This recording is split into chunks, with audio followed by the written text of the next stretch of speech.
친련 포스네 뒤송ဆွေးနွေး ခွင့်ရတဲ့အတွက်အထူးပဲကြည်ယူတင်ရှိကြောင်းပြောကြားလိုပါတယ်ကျွန်တော်တို့2020ပြည့်နှစ်ထွေထွေပါတီစုံဒီမိုကရေစီထွေထွေရွေးကောက်ပွဲမှာအခုလိုရွေးကောက်ပွဲနဲ့ပတ်သက်တဲ့ကိစ္စအားလုံးကိုရှင်းလင်းတင်ပြခွင့်ရတဲ့အတွက်ကြောင့်ပဲအထူးပဲကြည်ယူတင်ရှိပါတယ်2020ရွေးကောက်ပွဲမှာကျွန်တော်တို့အနေနဲ့ဒီရွေးကောက်ပွဲမှာဒီမတမာမှုများနောက်ပြီးတော့အချင်းချင်းဒီတိုက်ခိုက်မှုများနောက်ပြီးတော့တိုက်ကြမှုများမဖြစ်ပေါ်ပါစေနဲ့လို့အမြဲတမ်းကျွန်တော်တို့ဘုရားသခင်စီမှာဆုတောင်းပေးနေပါတယ်ဆုတောင်းပေးလက်ရှိပါတယ်ဆုတောင်းလက်ရှိပါတယ်အဲဒါကြောင့်မလို့2020ရွေးကောက်ပွဲကိုကျွန်တော်တို့ချောမောနဲ့အောင်မြင်စွာကျင်းပနိုင်တာကိုကျွန်တော်တွေ့ရှိရပါတယ်တဦးတယောက်ချင်းနဲ့ဒီလုပ်ငန်းကိုတဦးတယောက်ချင်းနဲ့ဆောင်ရွက်လို့ရတဲ့ကိစ္စမဟုတ်ပါဘူးကျွန်တော်တို့အမြဲတမ်းပြောသလိုပေါ့ဒီရွေးကောက်ပွဲလုပ်ငန်းမှာပါဝင်ပတ်သက်သူအားလုံးကနေပြီးတော့ပူပေါင်းဆောင်ရွက်မှသာလျှင်ဒီရွေးကောက်ပွဲကြီးကိုအောင်မြင်စွာကျင်းပနိုင်မှာဖြစ်တဲ့အကြောင်းကျွန်တော်အမြဲတမ်းပြောပါတယ်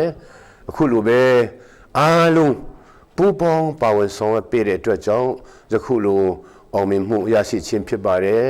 ချင်းပြည်နယ်အနေနဲ့ပြောရမယ်ဆိုရင်တိုင်ကျဲဆာလည်းမရှိပါဘူးပြဿနာကြီးမားမားလည်းမရှိပါဘူးပြဿနာအလုံးတယ်ဆိုတဲ့နေရာမှာပြဿနာအငြင်းချင်းတော့ရှိတတ်ပါတယ်ကွန်ပလင်းတက်တာတွေလည်းရှိတတ်ပါတယ်ဒါကတော့ဖြစ်စဉ်ပဲကျွန်တော်တို့သဘောထားပါတယ်အဲ့ဒါကြောင့်မလို့ဒီ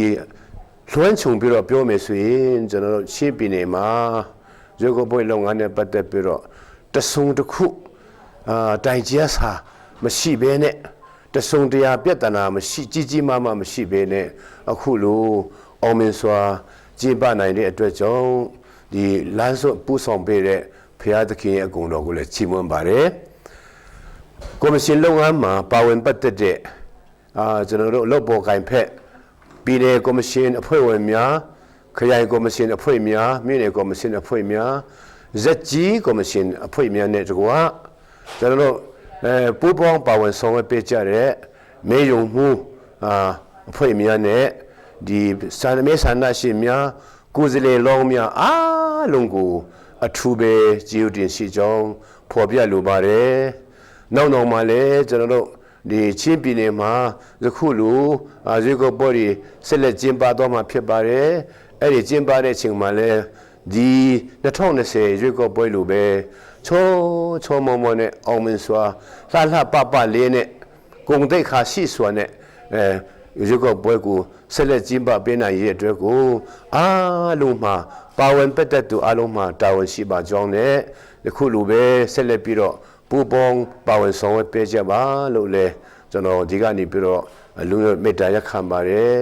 ယခုလူရွေးကောက်ပွဲမှာကျွန်တော်တို့ဂုဏ်သိက္ခာရှိစွာနဲ့ဒီချောမောပြည်စည်းသွားတာကိုလည်းကျွန်တော်တို့ဒီပြည်သူလူထုအားလုံးရဲ့ပူပေါင်းဆောင်ရွက်မှုကြောင့်ပဲအဲ့လိုအောင်မြင်ခြင်းဖြစ်ပါတယ်ဆိုတာကိုလည်းကျွန်တော်ဖော်ပြလိုပါတယ်အားလုံးကိုအထူးပဲကြည်ယူတင်ရှိကြောင်းဒီကနေပြောကြရင်ကျွန်တော်ညီကုန်းချုပ်ပါတယ်အားလုံးကိုအထူးပဲကြည်ယူတင်ရှိပါတယ်